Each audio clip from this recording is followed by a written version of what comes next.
अस्सलाम वालेकुम फ्रेंड्स, मेरा नाम है खुरम अब्बास और आप देख रहे हैं टेक्निकल खुरम।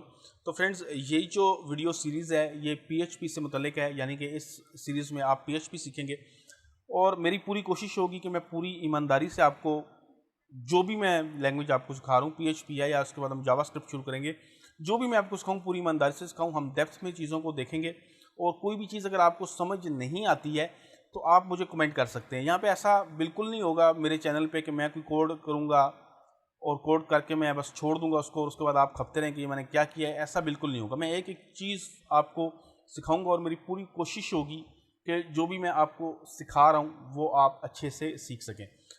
तो ये वीडियो सीरीज़ पीएचपी की है, तो हम स्टार्ट करते हैं। सबसे पहले आता है what is PHP. PHP stands for hypertext pre processor that earlier stood for personal home page. तो उसका जो पुराना नाम था वो था पर्सनल होम पेज, लेकिन बाद में इसको हाइपर टेक्स्ट प्री प्रोसेसर, इसका मतलब ये हुआ कि अगर मैं बिल्कुल सिंपल लैंग्वेज में आपको बताऊं कि पीएचपी जो है वो प्रोसेस करती है एचटीएमएल पेजेस को।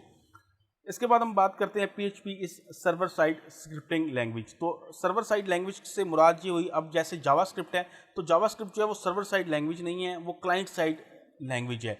तो इससे सर्वर साइड से मुराद ये हुई कि पीएचपी रन होगी सर्वर के ऊपर, क्लाइंट का जो ब्राउज़र है उसके ऊपर ये रन नहीं होगी। अब अगर हम दूसरी तरफ जावास्क्रिप्ट की बात करें तो जावास्क्रिप्ट जो है वो क्लाइंट के ब्राउज़र के ऊपर रन होती है, यानी कि जो भी कोड उसमें लिखा होता है वो ब्राउज़र के ऊपर रन होता है। लेकिन पीएचपी में ऐसा नहीं है, ये सर्वर के ऊपर रन होगी और जो पीएचपी का सॉफ्टवेयर होगा सर्वर के ऊपर इंस्टॉल, वो पीएचपी को रन करेगा। और उसके बाद है that is used for develop dynamic websites और वेब एप्लीकेशंस। तो इससे मुराद ये हुई कि पीएचपी में आप डायनेमिक वेबसाइट्स बना सकते हैं और वेब एप्लीकेशंस बना सकते हैं। वेब एप्लीकेशंस से पहले मैं आपको बताता हूँ कि डायनेमिक वेबसाइट्स क्या होती हैं।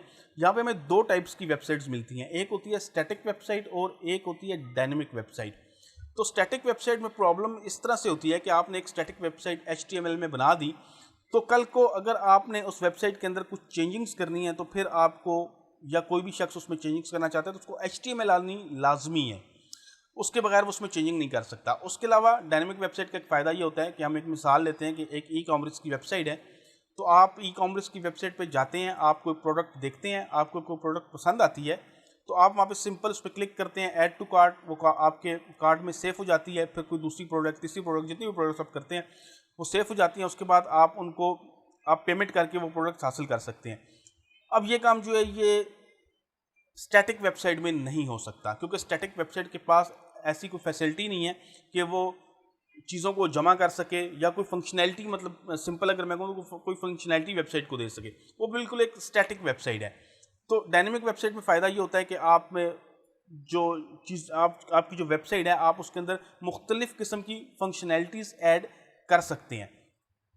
उसके बाद बात आ रही है वेब एप्लीकेशंस की। तो वेब एप्लीकेशन से मुराद ये हुई कि कोई एक, आप स्कूल की मिसाल ले लें कि कोई स्कूल है और वो स्कूल ये चाहता है कि आप उनको एक मैनेजमेंट सिस्टम बना के दें जिसमें वो बच्चों की हाज़िरी लगा सकें और इसके अलावा जो एग्ज़ाम्स वगैरह होते हैं उनको मैनेज कर सकें। तो ये सारी चीज़ें जो हैं ये वेब एप्लीकेशन में आ जाती हैं, यानी कि आप उनको एक ऐसी वेब एप्लीकेशन दे सकते हैं जिसमें वो अपने स्कूल को मैनेज कर सकें। तो पीएचपी में फ़ायदा ये है कि आप डायनेमिक वेबसाइट्स भी बना सकते हैं और वेब एप्लीकेशंस भी बना सकते हैं। इसके बाद है PHP scripts can only be interpreted on server that has PHP installed. तो उसका मतलब तो सिंपली यही है कि पीएचपी सिर्फ वहीं पर रन होगी जहाँ पे पीएचपी का सर्वर इंस्टॉल होगा, यानी कि अपाची वगैरह जहाँ पे इंस्टॉल होगा तो पीएचपी उसी इन्वायरमेंट में रन होगी। इस तरह नहीं है कि आप सिस्टम में किसी भी जगह, आप कंप्यूटर के अंदर या सर्वर के ऊपर, आप किसी भी जगह पे किसी भी तरह से आप पीएचपी को रन कर सकें। और लास्ट जो बात लिखी है मैंने वो ये है कि the client computers accessing the PHP script required A web browser only, यानी कि पीएचपी को आपने अगर एक्सेस करना है तो उसके लिए आपको वेब ब्राउज़र ही चाहिए होगा। वेब ब्राउज़र के ऊपर आप पीएचपी को एक्सेस कर सकते हैं। तो मुझे उम्मीद है कि आपको समझ आ गई होगी कि पीएचपी जो है वो क्या चीज़ है। और आगे हम देखते हैं, मैंने बात की थी स्टैटिक और डायनेमिक वेबसाइट्स की। तो अगर आपने स्टैटिक वेबसाइट आप बनाते हैं तो आपको क्या चीज़ें, किन चीज़ों की आपको ज़रूरत है? आपको सिंपल दो चीज़ों की ज़रूरत है। आप एचटीएमएल आपको आती हो और सीएसएस आपको आती हो, बस आप स्टैटिक वेबसाइट बना सकते हैं। दूसरी तरफ अगर हम डायनेमिक वेबसाइट की बात करें तो एचटीएमएल जो है वो तो मस्ट है, आपको आनी ही आनी चाहिए। मतलब एचटीएमएल के बगैर तो आप वेबसाइट बना ही नहीं सकते। और अगर आपको HTML नहीं आती तो पहले आप HTML सीखें, और HTML के हवाले से मैंने एक वीडियो बनाई है। एक ही वीडियो में आप HTML सीख सकते हैं, तकरीबन घंटा सवा घंटा की वो वीडियो है, उसका लिंक आपको डिस्क्रिप्शन में मिलेगा। आप अगर उस पूरी वीडियो को देखेंगे तो आपको HTML अच्छे से आ जाएगी और उसके बाद आप PHP में काम कर सकते हैं। तो अगर आपको HTML नहीं आती तो पहले जाके आप उस वीडियो को देखें। इसके बाद है CSS। तो डायनेमिक वेबसाइट बनाने के लिए वैसे कोई रिक्वायरमेंट नहीं है CSS की, लेकिन अगर आपने वेबसाइट बनानी है तो ज़ाहिर बात है आपको एक अच्छा डिज़ाइन बनाना होगा। तो अच्छा डिज़ाइन बनाने के लिए आपको CSS आनी लाजमी है, तो CSS सीखना भी आपके लिए ज़रूरी है। इसके बाद हम बात करते हैं जावास्क्रिप्ट की। तो जावास्क्रिप्ट जो है ये क्लाइंट साइड पे चलती है, तो कई ऐसे कंट्रोल्स होते हैं जो हमें क्लाइंट साइड के ऊपर चाहिए होते हैं, तो उसके लिए फिर हमें जावास्क्रिप्ट सीखनी पड़ती है। तो वैसे तो अगर आपको खाली HTML और PHP आती है तो आप ये कह सकते हैं कि आप एक डायनेमिक वेबसाइट बना सकते हैं, लेकिन अगर आप ये दो चीज़ें जो मैंने ऐड की हैं CSS और जावास्क्रिप्ट, अगर मैं यहाँ पे ऐड ना भी करता तो उनकी कोई ज़रूरत नहीं थी, लेकिन फिर भी मैं आपको इस वीडियो में ये बताना चाहता हूँ कि आपको ये दो चीज़ें जो हैं वो सीखनी काफ़ी ज़रूरी हैं, क्योंकि अगर आप एक अच्छा वेब डेवलपर बनना चाहते हैं तो आपको ये दोनों चीज़ें आनी लाजमी होंगी। तो उसके बाद हम चलते हैं, नेक्स्ट हम बात करते हैं why you should choose PHP, यानी कि आप PHP को क्यों इस्तेमाल करें। तो सबसे पहला पॉइंट यहाँ पे ये है कि ये सिंपल और इजी है, यानी कि PHP जो सीखना है वो बहुत आसान है, बहुत आसानी से आप PHP सीख सकते हैं और फिर आप उसमें काम कर सकते हैं। उसके बाद बात आती है कि PHP की जो कम्युनिटी है वो बहुत ज़्यादा है, यानी कि अगर आपको कोई प्रॉब्लम आ जाता है, आप किसी प्रोजेक्ट पे काम कर रहे हैं, तो आपको बहुत अच्छी सपोर्ट मिलती है PHP की। आपको कोई एरर आता है, आपको कोई चीज़ समझ नहीं आ रही है, आप गूगल के ऊपर सर्च करेंगे तो आपको हज़ारों आंसर्स मिल जाएंगे, हज़ारों वेबसाइट्स ऐसी होंगी जिनको पहले से ये प्रॉब्लम आई होगी और उन्होंने वहाँ पे सॉल्यूशन रखा होगा, तो आपको हर तरह का सॉल्यूशन PHP का मिल जाता है। उसके बाद बात करते हैं स्पीड की। तो देखिए PHP 5.6 तक, मतलब इतनी अच्छी स्पीड नहीं थी PHP की, लेकिन 5.6 के बाद जब PHP 7 आई तो PHP की स्पीड जो है उन्होंने बहुत ज़्यादा इम्प्रूव की, यानी कि इस चीज़ पे उन्होंने बहुत ज़्यादा ध्यान दिया, और अभी PHP 8 भी आ चुकी है। तो अभी इस वक्त PHP की स्पीड जो है ये बहुत ज़्यादा है। स्पीड से मुराद ये होती है कि आपकी वेबसाइट लोड कितनी देर में होती है, अगर आपने डेटाबेस साथ यूज़ किया है तो डेटा कितनी देर में फेच होकर आपके पास आता है। तो ये सारी चीज़ें जो हैं ये PHP में काफ़ी बेहतर हैं। इसके बाद है नो लिमिट्स। तो नो लिमिट्स से मुराद ये है, अब आप मिसाल लें कि आप .NET में काम करते हैं, तो .NET पे काम करने के लिए आपको पहले विजुअल स्टूडियो परचेज करना पड़ेगा, विजुअल स्टूडियो अपने सिस्टम के ऊपर इंस्टॉल करना पड़ेगा। लेकिन PHP में ऐसी कोई लिमिटेशंस नहीं है। आपने एक सॉफ्टवेयर इंस्टॉल करना है अपने सिस्टम में, उसके बाद आपने कोई भी टेक्स्ट एडिटर आपने ले लेना है और आप PHP पे काम कर सकते हैं, यानी कि कोई लिमिटेशन PHP को यूज़ करने के लिए नहीं है। इसके बाद है इजी मेंटेनेंस। तो इजी मेंटेनेंस से मुराद ये हुई कि अगर आपके पेज पे कोई एरर आता है तो आप उस एरर को बहुत आसानी से फिक्स कर सकते हैं। इसके अलावा अगर आपने एक प्रोजेक्ट बना के अपने क्लाइंट को दिया और कल को क्लाइंट आके कहता है कि यार मुझे इसमें कुछ चीज़ें ऐड करनी है, कुछ चीज़ें निकालनी है, तो वो चीज़ें जो हैं वो आप बड़ी आसानी से मैनेज कर सकते हैं। PHP जो है ये ऑब्जेक्ट ओरिएंटेड लैंग्वेज है, यानी कि आप इसमें ऊप्स में भी काम कर सकते हैं। तो अगर आप ऊप्स यूज़ करते हैं तो फिर तो चीज़ों को मैनेज करना बहुत ही ज़्यादा आसान हो जाता है। तो PHP में चीज़ें जो हैं वो मैनेज बहुत आसानी से आप कर सकते हैं। इसके बाद बात आती है चीप होस्टिंग की। तो PHP की जो होस्टिंग है वो वाकई बहुत ज़्यादा चीप है। आप गूगल के ऊपर अगर PHP होस्टिंग सर्च करेंगे तो आपको कई ऐसी होस्टिंग कंपनीज मिलेंगी जो आपको $2 से $3 पर मंथ आपसे लेंगी और वो आपको PHP की होस्टिंग दे देंगी। तो होस्टिंग के वाले से PHP जो है वो बहुत ज़्यादा सस्ता है।